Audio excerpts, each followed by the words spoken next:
ಯಸ್ಯ ಸ್ಮರಣ ಮಾತ್ರೇಣ ಜನ್ಮ ಸಂಸಾರ ಬಂಧನಾತ್ ವಿಮುಚ್ಯತೆ ನಮಸ್ತಸ್ಮೈ ವಿಷ್ಣವೇ ಪ್ರಭವಿಷ್ಣವೇ. ಯಾರ ಸ್ಮರಣೆ ಮಾತ್ರದಿಂದ ಸಕಲ ಜೀವಿಗಳು ಈ ಸಂಸಾರ ಬಂಧನದಿಂದ ಬಿಡುಗಡೆ ಹೊಂದಬಹುದೋ ಆ ಸಮರ್ಥನು ಸರ್ವವ್ಯಾಪಕ ಸರ್ವೇಶ್ವರ ಆಗಿರುವ ಶ್ರೀ ಮಹಾವಿಷ್ಣು ಭಗವಂತನಿಗೆ ನನ್ನ ನಮಸ್ಕಾರಗಳು.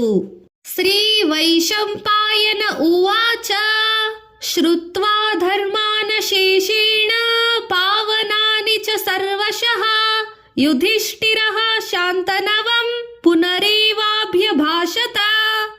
ಶ್ರೀ ವೈಶಂಪಾಯನರು ಹೇಳಿದರು, ಪರಮ ಪವಿತ್ರವಾಗಿರುವ ಸರ್ವಧರ್ಮಗಳನ್ನು ಕೇಳಿ ತಿಳಿದ ಯುಧಿಷ್ಠಿರನು ಪುನಃ ಶಂತನ ಸುತನಾದ ಭೀಷ್ಮನನ್ನು ಪ್ರಶ್ನಿಸತೊಡಗಿದರು.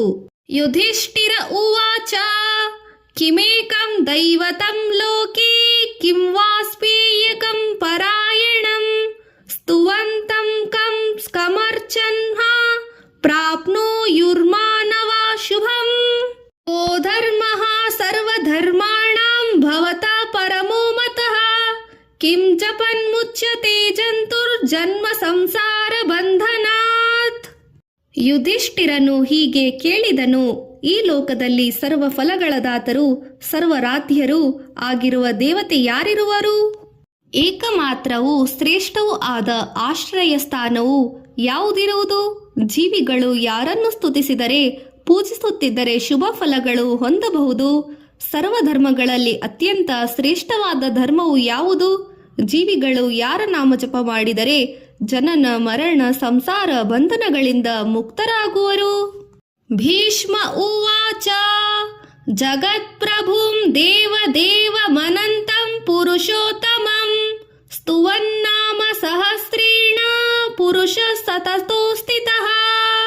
ಭೀಷ್ಮಾಚಾರ್ಯರು ಹೀಗೆ ಹೇಳಿದರು, ಸಮಸ್ತ ಜಗತ್ತಿಗೆ ಪ್ರಭುವಾದ ದೇವತೆಗಳಿಗೂ ದೇವನಾದ ಅನಂತನು ಪುರುಷರಲ್ಲಿ ಉತ್ತಮನೂ ಆಗಿರುವ ಭಗವಂತನನ್ನು ಸಹಸ್ರನಾಮಗಳಿಂದ ಮನುಷ್ಯನು ಪ್ರಾತಃ ಕಾಲದಲ್ಲಿ ಭಕ್ತಿಯಿಂದ ಸ್ತುತಿಸಿದರೆ ಆತನು ಶೀಘ್ರವಾಗಿ ಸರ್ವ ಸಂಕಟಗಳಿಂದ ಪಾರಾಗುತ್ತಾನೆ.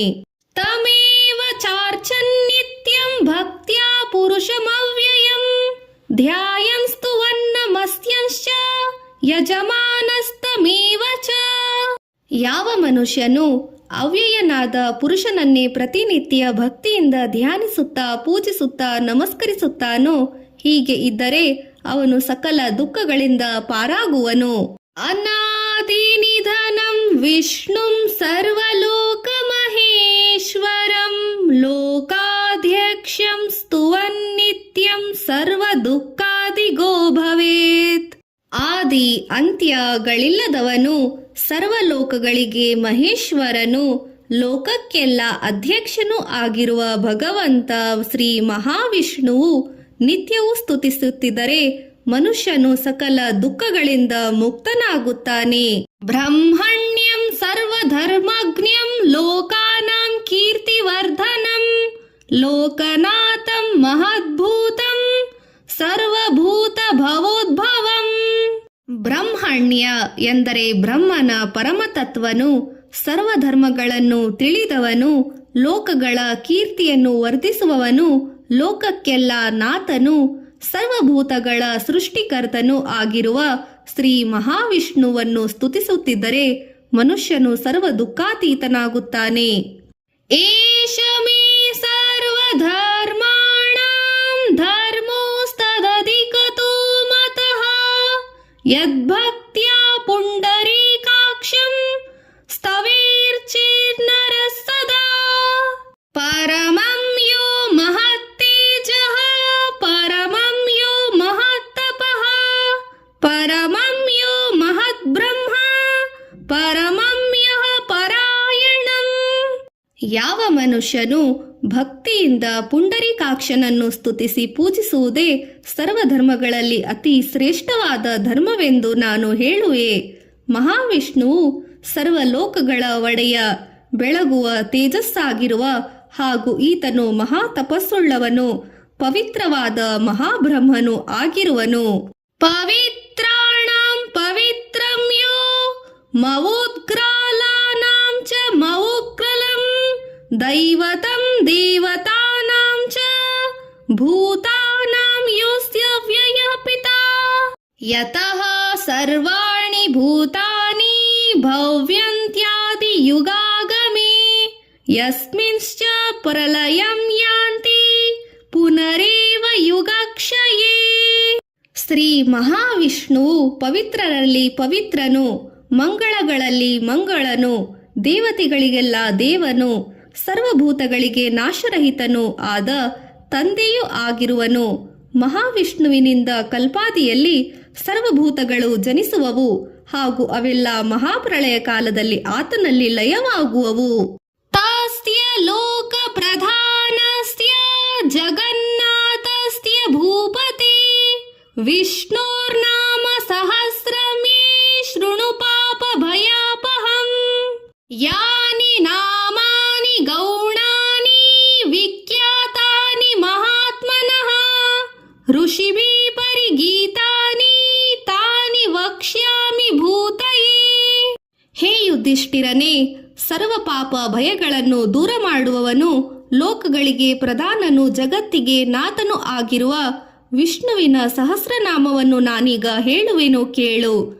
ಮಹಾವಿಷ್ಣುವಿನ ಯಾವ ನಾಮಗಳು ಗುಣಗಳಿಗೆ ಸಂಬಂಧಿಸಿರುವವೋ, ಯಾವುವು ವಿಖ್ಯಾತವಾಗಿರುವವೋ, ಯಾವ ನಾಮಗಳು ಋಷಿಗಳಿಂದ ಹಾಡಲ್ಪಟ್ಟಿವೆಯೋ ಅವುಗಳನ್ನು ಪುರುಷಾರ್ಥ ಚತುಷ್ಟವಾಗಿ ಇಚ್ಛಿಸುವವರು ಸಿದ್ಧಿಗಾಗಿ ಹೇಳುವೆನು. ಶ್ರದ್ಧೆಯಿಂದ ಲಾಲಿಸು, ಕೇಳುವಂತನಾಗು. ವಿನಿಯೋಗಃ ಅಸ್ಯ ಶ್ರೀ ವಿಷ್ಣೋರ್ದಿವ್ಯಸ್ಯ ಸಹಸ್ರನಾಮ ಸ್ತೋತ್ರ ಮಹಾಮಂತ್ರಸ್ಯ ಶ್ರೀ ವೇದವ್ಯಾಸೋ ಭಗವಾನ್ ಋಷಿಃ ಅನುಷ್ಠುಪ್ ಛಂದಃ ಶ್ರೀ ಮಹಾವಿಷ್ಣು ಪರಮಾತ್ಮ ಶ್ರೀಮನ್ನಾರಾಯಣೋ ದೇವತಾ ಅಮೃತಾಂಶೋದ್ಭವೋ ಭಾನುರತಿ ಬೀಜಂ ದೇವಕೀ ನಂದನ ಸೃಷ್ಟಿತಿ ಶಕ್ತಿ ಉದ್ಭವ ಕ್ಷೋಭಣೋ ದೇವ ಇತಿ ಪರಮೋ ಮಂತ್ರಃ ಶಂಖಬೃದ್ನಂದಕಿ ಚಕ್ರೀತಿ ಕಿಲಕಂ ಶಾಂಗರ್ಗಧಾನುಷ್ಟ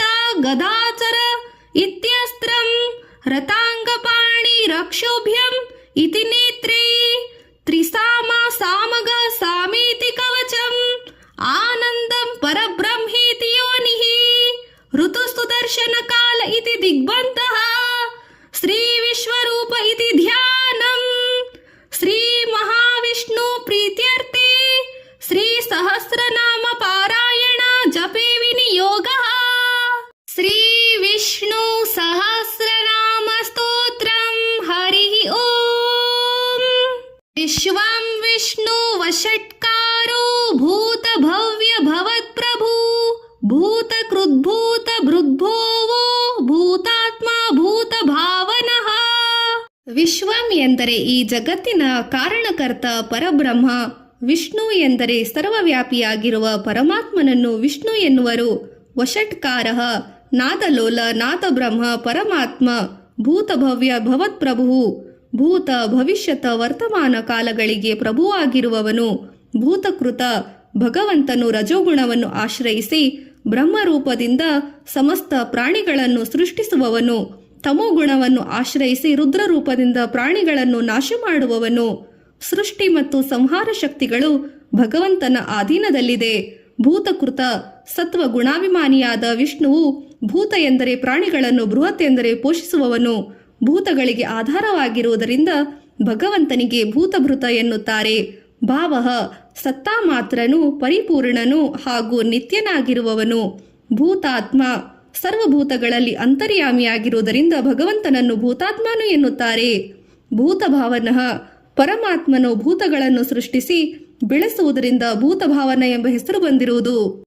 ಭೂತಾತ್ಮ ಪರಮಾತ್ಮ ಚ ಮುಕ್ತಾನಾಂ ಪರಮಾಗತಿಃ ಅವ್ಯಯ ಪುರುಷ ಸಾಕ್ಷಿ ಕ್ಷೇತ್ರಜ್ಞೋಕ್ಷರ ಏವ ಚ.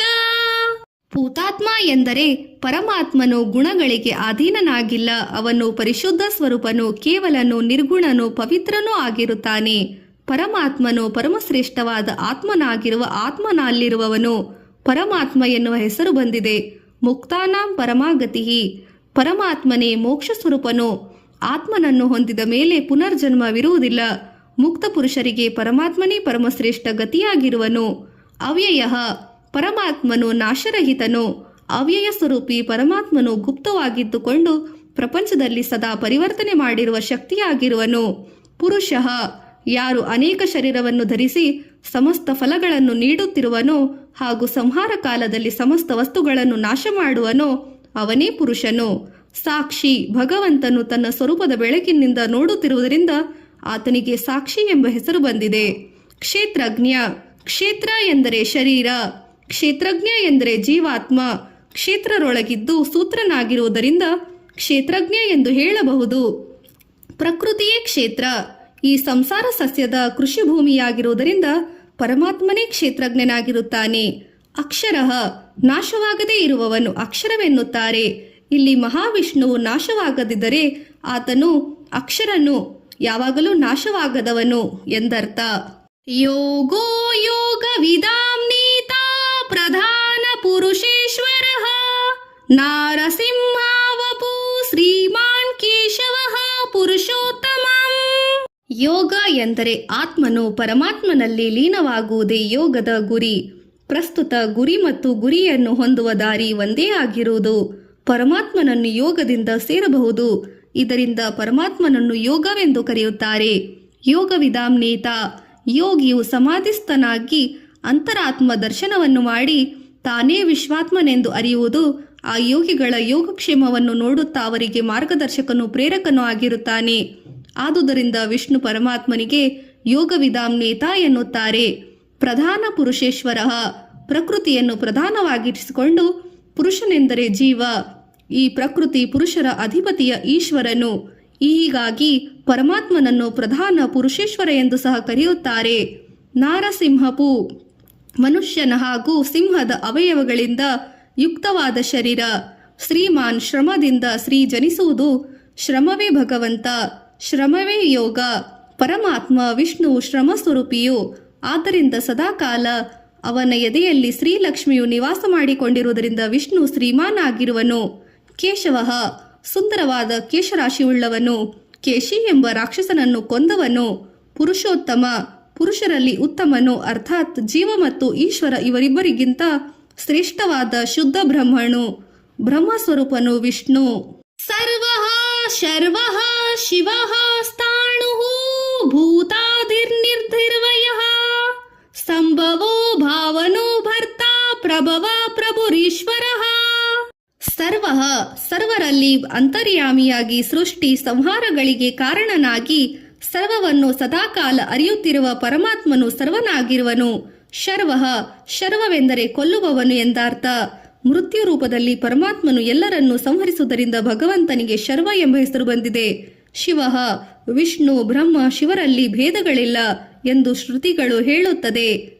ಆದ್ದರಿಂದ ವಿಷ್ಣುವನ್ನು ಶಿವ ಮೊದಲಾದ ಹೆಸರುಗಳಿಂದ ಸ್ತುತಿಸಬಹುದು. ಸ್ಥಾಣು ಸ್ಥಿರವಾಗಿರುವುದರಿಂದ ಸ್ಥಾಣುವೆನ್ನುತ್ತಾರೆ. ಆತ್ಮ ಪರಮಾತ್ಮನ ಸ್ವರೂಪಿಯು. ಆತ್ಮವು ಸ್ಥಿರವಾಗಿರುವುದರಿಂದ ಪರಮಾತ್ಮ ಸ್ಥಾಣುರೂಪಿಯಾಗಿರುವನು. ಭೂತಾದಿ ಪಂಚಭೂತಗಳಿಗೆ ಮೊದಲನೇ ಕಾರಣಕರ್ತನು. ನಿಧಿಹಿ ಭಗವಂತನು ಸಕಲ ವಸ್ತುಗಳಿಗೆ ಆಶ್ರಯದಾತನಾಗಿರುವುದರಿಂದ ಅವನನ್ನು ನಿಧಿ ಎನ್ನುವರು. ಅವ್ಯಯ ವ್ಯಯವೆಂದರೆ ನಾಶ. ಭಗವಂತನು ನಾಶವಾಗದಿರುವುದರಿಂದ ಅವ್ಯಯವೆಂದು ಹೆಸರು ಬಂದಿದೆ, ಅರ್ಥಾತ್ ಶಾಶ್ವತನು. ಸಂಭವ ಧರ್ಮಸ್ಥಾಪನೆಗಾಗಿ ಅನೇಕ ಅವತಾರಗಳನ್ನು ತಾಳುವ ಸಾಮರ್ಥ್ಯ ಪರಮಾತ್ಮನಿಗಿದೆ. ತನ್ನ ಇಚ್ಛೆಗನುಸಾರವಾಗಿ ಅವತಾರ ತಾಳುವುದರಿಂದ ಸಂಭವ ಎಂಬ ಹೆಸರು ಬಂದಿದೆ. ಭಾವನಃ ಎಲ್ಲರಿಗೂ ಅವರ ಭಾವಕ್ಕೆ ತಕ್ಕಂತೆ ಫಲ ಕೊಡುವುದರಿಂದ ಭಾವನನೆಂಬ ಹೆಸರು ಬಂದಿದೆ. ಭರ್ತ ಪ್ರಪಂಚಕ್ಕಾಗಿ ಅಧಿಷ್ಠಾನನಾಗಿದ್ದು ಪ್ರಪಂಚವನ್ನು ಧರಿಸುವುದರಿಂದ ಭಗವಂತನಿಗೆ ಭರ್ತ ಎಂಬ ಹೆಸರು ಬಂದಿದೆ. ಪ್ರಭವ ಪ್ರಪಂಚ ಪಂಚಮಹಾಭೂತಗಳಿಗೆ ಈತನಿಂದ ಜನಿಸುವುದರಿಂದ ಪ್ರಭವ ಎನ್ನುತ್ತಾರೆ. ಪ್ರಭು ಶೌರ್ಯ ಔದಾರ್ಯದಿ ಗುಣಗಳನ್ನು ಉಳ್ಳವನಿಗೆ ಪ್ರಭು ಎನ್ನುತ್ತಾರೆ. ಈಶ್ವರ ಸೃಷ್ಟಿ ಸ್ಥಿತಿ ಲಯ ಕಾರ್ಯಗಳಿಗೆ ಸಂಬಂಧಿಸಿದ ಬ್ರಹ್ಮ ಸ್ವರೂಪ ವಸ್ತುವೇ ಈಶ್ವರ. ಸ್ವಯಂಭೂ ಶಂಭುರಾದಿತ್ಯಃ ಪುಷ್ಕರಾಕ್ಷು ಮಹಾಸ್ವನಃ ಅನಾದಿ ನಿಧನೋ ಧಾತ ವಿಧಾತ ಧಾತುರುತ್ತಮಃ.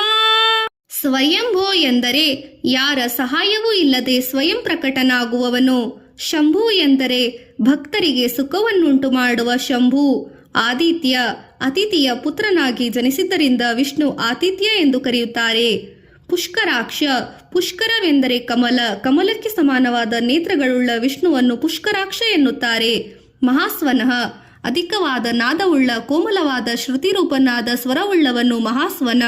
ಅನಾದಿ ನಿಧನ, ಜನನ ಮರಣವಿಲ್ಲದವನು. ಧಾತ, ಅನಂತ ರೂಪದಿಂದ ವಿಶ್ವವನ್ನು ಧರಿಸಿದುದರಿಂದ ಭಗವಂತನಿಗೆ ಧಾತ ಎಂಬ ಹೆಸರು ಬಂದಿದೆ. ವಿಧಾತ, ಜಗತ್ತಿನ ಕರ್ಮ ಮತ್ತು ಫಲವನ್ನುಂಟು ಮಾಡುವವನು. ಧಾತಾರುತ್ತಮ, ಬ್ರಹ್ಮ ಹಾಗೂ ಜಗತ್ತಿನಲ್ಲಿ ಪರಮಶ್ರೇಷ್ಠವಾದ ಧಾತುವೇ ಪರಮಾತ್ಮ. ಈತನು ಸುವರ್ಣಕ್ಕಿಂತಲೂ ಶ್ರೇಷ್ಠನು. ಅಪ್ರಮೇಯೋ ವೃಷಿಕೇಶಃ ಪದ್ಮನಾಭೋ ಸ್ಪರಂ ಪ್ರಭುಃ ವಿಶ್ವಕರ್ಮ ಮನುಸ್ಪಷ್ಟ ಸ್ತವಿಷ್ಟ ಸ್ಥವಿರೋ ಧ್ರುವಃ. ಅಪ್ರಮೇಯ ಎಂದರೆ ಯಾರನ್ನು ಪ್ರತ್ಯಕ್ಷ ಅನುಮಾನ ಉಪಮಾನ ಹಾಗೂ ಶಬ್ದಾದಿಗಳಿಂದ ನಿಶ್ಚಯವಾಗಿ ತಿಳಿಯಲಾಗುವುದಿಲ್ಲವೋ ಅವನೇ ಅಪ್ರಮೇಯ. ವೃಷಿಕೇಶ, ಇಂದ್ರಿಯಗಳ ಒಡೆಯ. ಪದ್ಮನಾಭ, ಪದ್ಮದಂತ ಹೊಕ್ಕಳುಳ್ಳವನು. ಅಮರಪ್ರಭು, ದೇವತೆಗಳಿಗೆ ವಿಷ್ಣು ಒಡೆಯನಾಗಿರುವುದರಿಂದ ಅಮರಪ್ರಭು ಎಂಬ ಹೆಸರು ಬಂದಿದೆ. ವಿಶ್ವಕರ್ಮ, ವಿಶ್ವವು ವಿಷ್ಣುವಿನ ಕರ್ಮದಿಂದ ಉಂಟಾಗಿದೆ, ಆದ್ದರಿಂದ ಆತನಿಗೆ ವಿಶ್ವಕರ್ಮ ಎಂಬ ಹೆಸರು ಬಂದಿದೆ. ಮನುವು ಚಿಂತನಶೀಲನು, ಮನನಶೀಲನು, ವಿಚಾರಶೀಲನು. ಸ್ವರೂಪಿಯಾದ ವಿಚಾರವೇ ಮನುಷ್ಯರ ಪುನರ್ಜನ್ಮ. ಮನು ತೃಷ್ಟ, ವಿಷ್ಣುವಿನ ಪ್ರಳಯ ಕಾಲದಲ್ಲಿ ಸರ್ವವನ್ನು ಸುಡುವುದರಿಂದ ಈತನಿಗೆ ತೃಷ್ಟ ಎಂಬ ಹೆಸರು ಬಂದಿದೆ. ಸ್ವವಿಷ್ಟ, ಅತಿ ಮಹತ್ತಾದವನು, ಎಲ್ಲರಿಗಿಂತಲೂ ಹಿರಿಯನು, ಸ್ಥಿರನಾಗಿರುವವನು. ಅಗ್ರಹಾಯ ಶಾಶ್ವತ ಕೃಷ್ಣೋ ಲೋಹಿತಾಕ್ಷ ಪ್ರದರ್ಧನಃ ಪ್ರಭೂತಸ್ತಿ ಕಕುಕ್ಪೂಪ್ತ ಪವಿತ್ರಂ ಮಂಗಲಂ ಪರಂ. ಅಗ್ರಹಾಯ ಎಂದರೆ ಕರ್ಮೇಂದ್ರಿಯ ಜ್ಞಾನೇಂದ್ರಿಯಗಳಿಗೆ ಸಿಗಲಾರದವನು. ಶಾಶ್ವತಃ, ನಾಶವಾಗದೆ ಎಂದೆಂದಿಗೂ ಇರುವವನು. ಕೃಷ್ಣ, ಸರ್ವರನ್ನು ಆಕರ್ಷಿಸುವವನು. ಕೃಷ್ಣವರ್ಣ ಬಣ್ಣವುಳ್ಳವನು. ಲೋಹಿತಾಕ್ಷ, ಕೆಂಪು ವರ್ಣದ ನೇತ್ರಗಳುಳ್ಳವನು. ಪ್ರತರ್ಧನಃ, ಪ್ರಳಯ ಕಾಲದಲ್ಲಿ ಪಂಚಮಹಾಭೂತಗಳನ್ನು ನಾಶಪಡಿಸುವವನು. ಪ್ರಭೂತ, ಪ್ರ ಎಂದರೆ ಸದ್ಗುಣ, ಭೂ ಎಂದರೆ ಧಾನ್ಯ ಹಾಗೂ ತ ಎಂದರೆ ಧನ, ಈ ಮೂರರಿಂದ ಕೂಡಿದವನು. ತ್ರಿಕಕುಬ್ಧಾಂ, ಮೇಲೆ ಕೆಳಗೆ ಮಧ್ಯದಲ್ಲಿ ಈತನು ವಾಸವಾಗಿರುತ್ತಾನೆ, ಅರ್ಥಾತ್ ಎಲ್ಲೆಡೆಯೂ ನೆಲೆಸಿರುವವನು. ಪವಿತ್ರಂ, ಪರಮಾತ್ಮನು ನಂತರದ ವಸ್ತುವೇ. ಶುಚಿತ್ವ, ಭಗವಂತನು ಸದಾಕಾಲ ಶುಚಿಯಾಗಿರುವುದರಿಂದ ಆತನಿಗೆ ಪವಿತ್ರಂ ಎನ್ನುತ್ತಾರೆ. ಮಂಗಲಂ ಪರಂ, ಪರಮಾತ್ಮನು ಪರಮ ಮಂಗಳರೂಪಿಯಾಗಿರುವನು. ಈಶಾನಃ ಪ್ರಾಣದ ಪ್ರಾಣೋ ಜ್ಯೇಷ್ಠ ಶ್ರೇಷ್ಠ ಪ್ರಜಾಪತಿ ಹಿರಣ್ಯ ಗರ್ಭೋ ಭೂಗರ್ಭೋ ಮಾಧವೋ ಮಧುಸೂದನಃ. ಈಶಾನಃ ಎಂದರೆ ಮನಸ್ಸಿನ ಶುದ್ಧಿಗೆ ಕಾರಣಕರ್ತನು, ಪ್ರಾಣಗಳನ್ನು ಕಾಲರೂಪದಿಂದ ಖಂಡಿಸುವವನು. ಪ್ರಾಣದ ಎಂದರೆ ಪ್ರಾಣಗಳನ್ನು ಎಲ್ಲರಿಗೂ ಕೊಡುವವನು. ಪ್ರಾಣಃ ಎಂದರೆ ಕ್ಷೇತ್ರಜ್ಞನು, ಮುಖ್ಯ ಪ್ರಾಣನು. ಜ್ಯೇಷ್ಠ ಎಂದರೆ ಸರ್ವರಿಗೂ ಹಿರಿಯನಾದ ಅತಿಶಯ ಗುಣ ಸಾಮರ್ಥ್ಯವುಳ್ಳವನು. ಶ್ರೇಷ್ಠ, ಶ್ರೇಯಸ್ಸಿನ ಮಾರ್ಗದಲ್ಲಿ ಶ್ರೇಯಸ್ಸುಂಟು ಮಾಡುವವನು, ಸರ್ವರಿಂದಲೂ ಸ್ತುತಿಸಲ್ಪಡುವವನು. ಪ್ರಜಾಪತಿ, ಸರ್ವ ಪ್ರಜೆಗಳಿಗೆ ಈಶ್ವರನಾಗಿ ಒಡೆಯನಾಗಿರುವವನು. ಹಿರಣ್ಯ ಗರ್ಭ, ಹಿರಣ್ಯ ಗರ್ಭವೆಂದರೆ ಬ್ರಹ್ಮ, ಆತನ ಆತ್ಮ ವಿಷ್ಣು, ಆದುದರಿಂದ ವಿಷ್ಣುವು ಹಿರಣ್ಯ ಗರ್ಭನಾಗಿರುತ್ತಾನೆ. ಭೂಗರ್ಭ, ಪರಮಾತ್ಮನು ಗರ್ಭದಲ್ಲಿ ಭೂಮಿ ಇದೆ, ಭೂಮಿಯಲ್ಲಿರುವ ನಾವು ಅವನ ಗರ್ಭದಲ್ಲಿದ್ದು ಸುರಕ್ಷಿತವಾಗಿದ್ದೇವೆ. ಮಾಧವ, ಮಾ ಎಂದರೆ ಲಕ್ಷ್ಮಿ, ಧವ ಎಂದರೆ ಪತಿ, ಲಕ್ಷ್ಮೀಪತಿಯೇ ಮಾಧವನು. ಮಧುಸೂದನ, ಮಧುವೆಂಬ ರಾಕ್ಷಸನನ್ನು ಕೊಂದವನು. ಮಧುವೆಂದರೆ ಅಹಂಕಾರ, ಅದನ್ನು ದೂರ ಮಾಡಿ ಜೀವಿಗಳನ್ನು ನಿರಹಂಕಾರಿಯಾಗಿ ಮಾಡುವುದರಿಂದ ವಿಷ್ಣುವನ್ನು ಮಧುಸೂದನವೆಂಬ ಹೆಸರು ಬಂದಿದೆ. ಈಶ್ವರೋ ವಿಕ್ರಮೀ ಧನ್ವಿ ಮೇಧಾವಿ ವಿಕ್ರಮಕ್ರಮಃ ಅನುತ್ತಮೋ ದುರಾದರ್ಶ ಕೃತಜ್ಞ ಕೃತಿರಾತ್ಮವಾನ್. ಈಶ್ವರ ಎಂದರೆ ಸರ್ವಶಕ್ತಿ ಸರ್ವ ಸಾಮರ್ಥ್ಯವುಳ್ಳವನು. ವಿಕ್ರಮಿ, ಅಸಾಮಾನ್ಯ ಶೌರ್ಯವುಳ್ಳವನು ವಿಕ್ರಮಿ. ಧನ್ವಿ ಎಂದರೆ ಸರ್ವೋಚ್ಚ ನ್ಯಾಯಾಧೀಶ, ಸರ್ವಧನುಷ ಶಸ್ತ್ರಧಾರಿ. ಮೇಧಾವಿ ಎಂದರೆ ಅತ್ಯುತ್ತಮ ಮೇಧಾಶಕ್ತಿ ಪ್ರತಿಭಾವಂತ. ವಿಕ್ರಮ, ಮೂರು ಲೋಕಗಳನ್ನು ತನ್ನ ಪಾದಗಳಿಂದ ದಾಟಿದವನು. ಕ್ರಮ, ಕ್ರಮಕ್ಕೆ ಹೇತುವಾಗಿರುವನು. ಅನುತ್ತಮ, ಎಲ್ಲರಿಗಿಂತಲೂ ಶ್ರೇಷ್ಠವಾದವನು, ಸರ್ವರಿಗಿಂತಲೂ ಉತ್ತಮ ಸೂಕ್ಷ್ಮನು. ದುರಾದರ್ಶ, ದೇವ ದಾನವ ಮಾನವ ಪ್ರಾಣಿಗಳಿಂದ ಎದುರಿಸಲು ಶಕ್ಯನಲ್ಲ, ಯಾರಿಂದಲೂ ಅವನಿಗೆ ಎದುರಿಸಲು ಸಾಧ್ಯವಿಲ್ಲ, ಆದ್ದರಿಂದ ದುರಾದರ್ಶನು. ಕೃತಜ್ಞ, ಜೀವಿಗಳು ಪತ್ರ ಪುಷ್ಪ ಜಲ ಫಲ ಮುಂತಾದ ಅಲ್ಪ ವಸ್ತುಗಳನ್ನು ಕೊಟ್ಟರೂ ಮೋಕ್ಷವನ್ನು ನೀಡುವುದರಿಂದ ಕೃತಜ್ಞನು. ಕೃತಿ ಆತ್ಮವಾನ್, ಪುರುಷ ಪ್ರಯತ್ನಕ್ಕೆ ಆಧಾರನಾಗಿರುವುದರಿಂದ ಈತನಿಗೆ ಕೃತಿ ಎಂಬ ಹೆಸರು ಬಂದಿದೆ. ತನ್ನ ಮಹಿಮೆಯನ್ನು ಪ್ರತಿಷ್ಠಾಪಿಸುವುದರಿಂದ ಈತನಿಗೆ ಆತ್ಮವಾನ್ ಎಂಬ ಹೆಸರು ಬಂದಿದೆ. ಸುರೇಶಃ ಶರಣಂ ಶರ್ವ ವಿಶ್ವರೀತ ಪ್ರಜಾಭವಃ ಅಹಂ ಸಂವತ್ಸರೋ ವ್ಯಾಲಃ ಪ್ರತ್ಯಯ ಸರ್ವದರ್ಶನಃ. ಸುರೇಶಃ ಎಂದರೆ ದೇವತೆಗಳಿಗೆಲ್ಲ ಸ್ವಾಮಿಯಾಗಿರುವವನು. ಶರಣಂ ಎಂದರೆ ಸರ್ವ ದುಃಖಗಳನ್ನು ದೂರ ಮಾಡುವವನು. ವಿಶ್ವರೀತ ಎಂದರೆ ವಿಶ್ವರೂಪಿ ಕಾರ್ಯಗಳಿಗೆ ಕಾರಣಕರ್ತನು. ಪ್ರಜಾಭವ ಎಂದರೆ ಪ್ರಜೆಗಳಿಗೆ ಉತ್ಪತ್ತಿ ಸ್ಥಾನನಾಗಿರುವವನು. ಅಹಂ ಎಂದರೆ ಪ್ರಕಾಶಶಾಲಿ ರೂಪಿಯಾಗಿರುವವನು. ಸಂವತ್ಸರಃ ವಿಷ್ಣುವು ಕಾಲರೂಪಿಯಾಗಿರುವುದರಿಂದ ಸಂವತ್ಸರ ಎಂದು ಕರೆಯುತ್ತಾರೆ. ವ್ಯಾಲಃ ಪರಮಾತ್ಮನು ಯಾರ ಹಿಡಿತಕ್ಕೂ ಒಳಗಾಗುವುದಿಲ್ಲ, ಆದರೆ ಉತ್ಕಟ ಭಕ್ತಿಗೆ ಸುಲಭವಾಗಿ ವಶವಾಗುತ್ತಾನೆ. ಈತನನ್ನು ವ್ಯಾಲ ಎನ್ನುತ್ತಾರೆ. ಪ್ರತ್ಯಯ ಪ್ರಜೆಯ ಸ್ವರೂಪಿ, ಸರ್ವದರ್ಶನ ಎಲ್ಲವನ್ನು ನೋಡುವವನು, ಸರ್ವಾತ್ಮಕನಾಗಿರುವ ಸರ್ವತ್ರ ದೃಷ್ಟಿಯುಳ್ಳವನು. ಅಜಃ ಸರ್ವೇಶ್ವರ ಸಿದ್ಧ ಸಿದ್ಧಿ ಸರ್ವಾದಿರಚ್ಯುತಃ ವೃಷಾ ಕಪಿರಮೇಯಾತ್ಮ ಸರ್ವಯೋಗ ವಿನಿಸ್ಮೃತಃ. ಅಜಃ ಎಂದರೆ ಜನನರಹಿತನು, ಸರ್ವೇಶ್ವರ ದೇವತೆ ಸರ್ವಗಳ ದೇವರ ಈಶ್ವರನು, ಸಿದ್ಧ ಸದಾಕಾಲ ಸಿದ್ಧ ಸ್ವರೂಪನು ಅರ್ಥಾತ್ ವೃದ್ಧಿ ಕ್ಷಯ ಇಲ್ಲದವನು, ಸಿದ್ಧಿ ಚೈತನ್ಯ ರೂಪಿಯಾಗಿರುವನು, ಸರ್ವಾದಿ ಸಮಸ್ತ ಪ್ರಾಣಿಗಳ ಕಾರಣರೂಪಿಯಾಗಿರುವನು, ಅಚ್ಯುತ ಎಂದಕ್ಕೂ ಕೆಳಗೆ ಬೀಳದವನು, ಯಾರಿಗೂ ಸೋಲದವನು, ನಾಶವಾಗದವನು. ವೃಷಾಕಪಿ ವೃಷ ಎಂದರೆ ಬಲ, ಕಪಿ ಎಂದರೆ ಬುದ್ಧಿ. ಪರಮಾತ್ಮನಲ್ಲಿ ಬಲ ಬುದ್ಧಿಗಳೆರಡು ಒಟ್ಟಾಗಿದೆ. ಈತನನ್ನು ಆರಾಧಿಸುವುದರಿಂದ ಬಲ ಬುದ್ಧಿ ಪ್ರಾಪ್ತವಾಗುತ್ತದೆ. ಅಮೇಯಾತ್ಮ ಅಳತೆಗೆ ಮೀರಿದವನು, ಅಳೆಯಲು ಶಕ್ಯವಿಲ್ಲದ ಸ್ವರೂಪನು, ಸರ್ವಯೋಗ ವಿನಿಸ್ಮೃತಃ ಜ್ಞಾನ ಭಕ್ತಿ ಯೋಗ ಕರ್ಮಯೋಗಗಳಿಂದ ಪ್ರಾಪ್ತನಾಗುವವನು. ವಸೂರ್ವ ಸುಮನಾ ಸತ್ಯ ಸಮಾತ್ಮ ಸಂಮಿತ ಸಮಃ ಅಮೋಘಃ ಪುಂಡರೀಕಾಕ್ಷೋ ವೃಷಾಕರ್ಮ ವೃಷಾಕೃತಿ. ವಸು ಎಂದರೆ ಸರ್ವ ಪ್ರಾಣಿಗಳು ಇವನಲ್ಲಿ ನೆಲೆಸಿವೆ ಹಾಗೂ ಸರ್ವ ಪ್ರಾಣಿಗಳಲ್ಲೂ ಈತನು ನೆಲೆಸಿದ್ದಾನೆ. ಆದ್ದರಿಂದ ವಿಷ್ಣುವನ್ನು ವಸು ಎಂಬ ಹೆಸರು ಬಂದಿದೆ. ವಸುಮನಃ ಎಂದರೆ ಪ್ರಶಸ್ತವಾದ ಮನಸ್ಸುಳ್ಳವನು, ಉತ್ತಮ ರೀತಿಯಲ್ಲಿ ಮನಸ್ಸಿರುವವನು. ಸತ್ಯ ಸ್ವರೂಪನು, ಸತ್ಪುರುಷರಲ್ಲಿ ಸಾಧುಭಾವದಿಂದ ನಡೆಯುವುದರಿಂದ ಭಗವಂತನಿಗೆ ಸತ್ಯರೂಪಿ ಅಥವಾ ಸತ್ಯ ಎಂಬ ಹೆಸರು ಬಂದಿದೆ. ಅಸ್ಮತಿ ಮಿತಿ ಇಲ್ಲದವನು, ಆತನು ಅನಂತಕೋಟಿ ಬ್ರಹ್ಮಾಂಡ ನಾಯಕನು. ಸಮಃ ಮಾ ಎಂದರೆ ಲಕ್ಷ್ಮಿ, ಸ ಎಂದರೆ ಜೊತೆಯಲ್ಲಿರುವುದು, ಆದ್ದರಿಂದ ಸದಾ ಲಕ್ಷ್ಮಿಯೊಡನೆ ಇರುವವನು ಸಮನು. ಸಮಾತ್ಮ ಸರ್ವರಲ್ಲೂ ಸಮಾನ ವ್ಯವಹಾರ ಮಾಡುವವನು. ಅಮೋಘ ಸತ್ಯ ಸಂಕಲ್ಪನು. ಪುಂಡರೀಕಾಕ್ಷ ಭಕ್ತರ ಹೃದಯ ಕಮಲದಲ್ಲಿ ವ್ಯಾಪ್ತನಾಗಿರುವವನು. ವೃಷಕರ್ಮ ಧರ್ಮ ರೂಪಿ ಕರ್ಮ ಮಾಡುವವನು. ವೃಷಾಕೃತಿ ಧರ್ಮಾವತಾರಿಯಾಗಿರುವವನು. ರುದ್ರೋ ಬಹು ಶಿರಾ ಬಭ್ರೂರ್ವಿಶ್ವೋ ಯೋನಿ ಶುಚಿಶ್ರವ ಅಮೃತಃ ಶಾಶ್ವತೋ ಸ್ಥಾಣುರ್ವವಾರಾರೋಹೋ ಮಹಾತಪಃ. ರುದ್ರ ಎಂದರೆ ದುಃಖವನ್ನು ಅಥವಾ ದುಃಖದ ಕಾರಣವನ್ನು ಓಡಿಸುವವನು. ಬಹುಶಿರಾಹ ಎಂದರೆ ಅನೇಕ ಮಸ್ತಕಗಳುಳ್ಳವನು, ಶಿರಗಳನ್ನು ಹೊಂದಿರುವವನು. ಭಬ್ರು ಎಂದರೆ ಎಲ್ಲರ ರಕ್ಷಣೆ ಪೋಷಣೆ ಮಾಡುವವನು ಭಬ್ರು.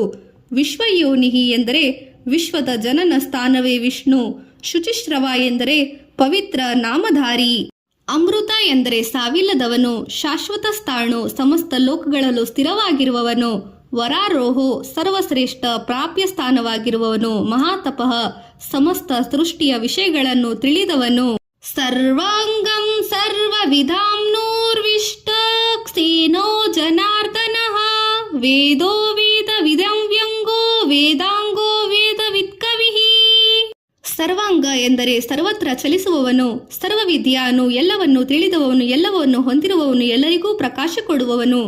ವಿಶ್ವಸೇನಃ ಭಗವಂತನ ಮುಂದೆ ದುರ್ಜನರ ಸೇನೆ 4 ದಿಕ್ಕಿಗೂ ಓಡುತ್ತದೆ. ಆದುದರಿಂದ ಪರಮಾತ್ಮನಿಗೆ ವಿಶ್ವಕಸೇನ ಎಂಬ ಹೆಸರಿದೆ. ಜನಾರ್ದನ ದುಷ್ಟ ಜನರನ್ನು ನಾಶ ಮಾಡುವವನು. ವೇದ ತತ್ವಜ್ಞಾನವನ್ನು ಬೋಧನೆ ಮಾಡುವವನು. ವೇದವಿತ ಸಮಸ್ತ ವೇದಗಳ ಅರ್ಥ ತಿಳಿದವನು. ಅವ್ಯಂಗ ಯಾವುದೇ ರೀತಿಯಲ್ಲಿ ಕೊರತೆ ಹಾಗೂ ನ್ಯೂನ್ಯತೆ ಇಲ್ಲದವನು. ವೇದಾಂಗ ವೇದಗಳಿಗಿರುವ 6 ಅಂಗಗಳು ಪರಮಾತ್ಮನ ರೂಪಗಳಾಗಿವೆ. ಆದ್ದರಿಂದ ಪರಮಾತ್ಮನಿಗೆ ವೇದಾಂಗ ಎಂಬ ಹೆಸರು ಬಂದಿದೆ. ವೇದವಿತ ವೇದಗಳನ್ನು ತಿಳಿದು ಅವುಗಳನ್ನು ವಿಭಾಗ ಮಾಡಿದ ವ್ಯಾಸರು. ಮಹರ್ಷಿ ವ್ಯಾಸರು ವಿಷ್ಣುವಿನ ಅವತಾರವೇ ಆಗಿರುವುದರಿಂದ ವೇದವಿತ ಎಂಬ ಹೆಸರು ವಿಷ್ಣುವಿಗೆ ಬಂದಿದೆ. ಕವಿಹಿ ಸರ್ವವನ್ನು ಕಾಣುವವನು, ಪ್ರತಿಭಾವಂತ, ಅತೀಂದ್ರಿಯ ಶಕ್ತಿಯುಳ್ಳವನು. ಲೋಕಾಧ್ಯಕ್ಷ ಸುರಾಧ್ಯಕ್ಷೋ ಧರ್ಮಾಧ್ಯಕ್ಷ ಕೃತಾಕೃತಃ ಚತುರಾತ್ಮ ಚತುರ್ವ್ಯೂಹಾಶ್ಚತುರ್ದುಷ್ಟ ಚತುರ್ಭುಜಃ. ಲೋಕಾಧ್ಯಕ್ಷ, ಲೋಕಗಳಿಗೆಲ್ಲ ವಾಸ್ತವಿಕ ಅಧ್ಯಕ್ಷನು ಭಗವಂತನೇ ಆಗಿರುವನು. ಸುರಾಧ್ಯಕ್ಷ ಎಂದರೆ ದೇವತೆಗಳಿಗೆಲ್ಲ ಅಧ್ಯಕ್ಷನು. ಧರ್ಮಾಧ್ಯಕ್ಷ, ಧರ್ಮ ಮತ್ತು ಅಧರ್ಮಗಳನ್ನು ನಿರ್ಣಯಿಸುವವನು ಹಾಗೂ ನ್ಯಾಯಾಧೀಶನು ಭಗವಂತನೇ ಆಗಿದ್ದಾನೆ. ಕೃತಾಕೃತಃ, ಕಾರ್ಯರೂಪದಿಂದ ಕರುಣಾ ಕಾರಣ ರೂಪದಲ್ಲಿ ಮಾಡಲ್ಪಟ್ಟವನು. ಕಾರ್ಯ ಕಾರಣನು ಭಗವಂತನೇ ಆಗಿದ್ದಾನೆ. ಚತುರಾತ್ಮ, ಮನಸ್ಸು, ಬುದ್ಧಿ, ಚಿತ್ತ, ಅಹಂಕಾರ ಈ 4 ವಿಷಯಗಳನ್ನು ಸಾಕ್ಷಿ ರೂಪದಲ್ಲಿ ಅಂತರ್ಯಾಮಿಯಾಗಿ ವಿಷ್ಣುವು ಚತುರಾತ್ಮನು. ಚತುರ್ವ್ಯೂಹ, ವಸುದೇವ, ಪ್ರದ್ಯುಮ್ನ, ಅನಿರುದ್ಧ, ಸಂಘರ್ಷಣ ಎಂಬ ಹೆಸರಿನಿಂದ 4 ಸ್ವರೂಪ ಧಾರಣೆ ಮಾಡುವ ಸುದೃಷ್ಟ ಸೃಷ್ಟ್ಯಾದಿ ಮಾಡುವವನು. ಚತುರ್ದ್ಯಷ್ಟ್ಯ, ನರಸಿಂಹನ ರೂಪ ಧರಿಸಿ 4 ಕೋರೆ ಹಲ್ಲುಗಳಿಂದ ಶೋಭಿಸುವುದರಿಂದ ವಿಷ್ಣುವಿಗೆ ಚತುರ್ದಷ್ಟ್ಯ ಎಂಬ ಹೆಸರು ಬಂದಿದೆ. ಚತುರ್ಭುಜ, 4 ಭುಜಗಳಿವೆ. ಭೋಜನಂ ಭೋಕ್ತಾ ಸಹಿಷ್ಣುರ್ಜಗದಾದಿಜಃ ಅನಘೋ ವಿಜಯೋಜೇತ ವಿಶ್ವಯೋನಿರ್ ಪುನರ್ವಸುಃ. ಬ್ರಾವಿಷ್ಣು ಎಂದರೆ ಪ್ರಕಾಶ ಸ್ವರೂಪನಾಗಿ ಬ್ರಾವಿಷ್ಣುವೆಂಬ ಹೆಸರು ಬಂದಿದೆ. ಭೋಜನಂ, ಭಗವಂತನು ಪಂಚತತ್ವಗಳನ್ನು ತಯಾರಿಸಿ ಅದರಿಂದ ಸೃಷ್ಟಿವೆಂಬ ಪಕ್ವಾನವನ್ನು ಸಿದ್ಧಗೊಳಿಸುವವನು. ಆದ್ದರಿಂದ ವಿಷ್ಣುವಿಗೆ ಭೋಜನವೆಂದು ಹೆಸರು ಬಂದಿದೆ. ಭೋಕ್ತ, ಭಕ್ತರು ಭಕ್ತಿಯಿಂದ ಸಕಲ ವಸ್ತುಗಳನ್ನು ಸ್ವೀಕರಿಸುವುದರಿಂದ ಭಗವಂತನಿಗೆ ಭೋಕ್ತ ಎಂಬ ಹೆಸರು ಬಂದಿದೆ. ಸಹಿಷ್ಣು, ಭಕ್ತರಲ್ಲಿ ಅಪರಾಧಗಳನ್ನು ಸಹಿಸುವವನು. ಜಗದಾದಿಜಃ, ಸೃಷ್ಟಿ ಆದಿಯಲ್ಲಿ ವಿಷ್ಣುವು ತಾನಾಗಿಯೇ ಹಿರಣ್ಯಗರ್ಭ ರೂಪದಲ್ಲಿ ಪ್ರಕಟನಾದನು. ಆದುದರಿಂದ ಜಗದಾದಿಜನಾಗಿದ್ದಾನೆ. ಅನಘ, ಪಾಪರಹಿತನು. ವಿಜಯ, ಜ್ಞಾನ, ವೈರಾಗ್ಯ, ಐಶ್ವರ್ಯ ಹೊಂದಿದವನು. ಏತ ಎಂದರೆ ಸರ್ವ ವಿಷಯಗಳನ್ನು ಸರ್ವದಾ ವಿಜಯಿಯಾಗಿರುವನು. ವಿಶ್ವಯೋನಿ, ಪರಮಾತ್ಮನಿಂದ ಸರ್ವವೂ ಜನಿಸಿದ್ದರಿಂದ ಪರಮಾತ್ಮನನ್ನು ವಿಶ್ವಯೋನಿ ಎನ್ನುತ್ತಾರೆ. ಪುನರ್ವಸು, ಭಕ್ತರ ರಕ್ಷಣೆಗಾಗಿ ಪುನಃ ಪುನಃ ಅವತಾರವನ್ನೆತ್ತುವುದರಿಂದ ಭಗವಂತನಿಗೆ ಪುನರ್ವಸು ಎಂಬ ಹೆಸರು ಬಂದಿದೆ. ಉಪೇಂದ್ರೋ ವಾಮನ ಪ್ರಾಂಶುರ್ಮೋಘೋ ಶುಚಿರೋರ್ಜಿತಃ ಅತೀಂದ್ರಂ ಸಂಗ್ರಹಂ ಸರ್ಗೋ ಧೃತಾತ್ಮ ನಿಯಮೋ ಯಮಃ. ಉಪೇಂದ್ರ ಎಂದರೆ ಇಂದ್ರನಿಗೆ ತಮ್ಮನಾಗಿ ಬಂಧುವಾಗಿದ್ದರಿಂದ ವಿಷ್ಣು ಉಪೇಂದ್ರನಾದವನು. ವಾಮನಃ, ಭಗವಂತನು ವಾಮನ ಅವತಾರವನ್ನು ತಾಳಿದ್ದರಿಂದ ವಾಮನ ಎನ್ನುತ್ತಾರೆ. ಪ್ರಾಂಶು, ಉನ್ನತಾಕಾರವಾಗಿ ತಾಳಿದವನು. ಅಮೋಘಃ, ಪರಮಾತ್ಮನು ವ್ಯವಹಾರವು ವ್ಯರ್ಥವಾಗಿಲ್ಲದಿದ್ದರಿಂದ ಆತನು ಅಮೋಘ. ಶುಚಿಹಿ, ಭಗವಂತನು ಸದಾ ಶುಚಿರ್ಭೂತಿ ರೂಪ. ಊರ್ಜಿತ, ಶ್ರೇಷ್ಠ, ತೇಜಸ್ವಿ, ಸ್ಫೂರ್ತಿಯುಕ್ತ, ಬಲಶಾಲಿ. ಅತೀಂದ್ರ, ಅಸಂಖ್ಯ ಅತೀಂದ್ರ ಶಕ್ತಿಯುಳ್ಳವನು. ಸಂಗ್ರಹ, ಪ್ರಳಯ ಕಾಲದಲ್ಲಿ ಸರ್ವವನ್ನು ತನ್ನಲ್ಲಿ ಸೆಳೆದುಕೊಳ್ಳುವವನು. ಸರ್ಗ, ಸೃಷ್ಟಿಗೆ ಕಾರಣವಾಗಿರುವ ಸರ್ಗನು.